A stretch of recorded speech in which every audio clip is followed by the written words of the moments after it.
Pentru că primul punct pe ordinea de zi se referă la bugetul municipiului Brașov, doresc să le mulțumesc colegilor din Comisia de Buget pentru cele 10 săptămâni în care și-au luat din timpul dumneavoastră să se întâlnească cu direcțiile de specialitate din cadrul primăriei, precum și cu instituțiile descentralizate care au participat la crearea acestui buget.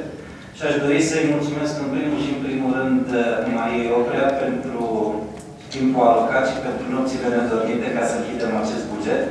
Acest buget care, din punctul meu de vedere, este unul echilibrat și care reușește să aducă mai mulți bani pe zona de investiții, atât din surse proprii, cât și din investiții din fonduri europene. Ca urmare, vă mulțumesc pentru aceste lucruri și, de asemenea, am o propunere, o solicitare pentru Direcția de Achiziții din cadrul primăriei, ca în perioada următoare, trimestrial, să prezinte Comisiei de Buget un raport asupra licitațiilor care se desfășoară, asupra stadiurilor, dacă sunt sau nu sunt contestații, sunt blocaje sau nu sunt blocaje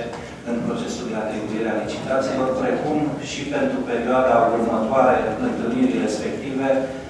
ce licitații urmează să se desfășoare. Vă mulțumesc!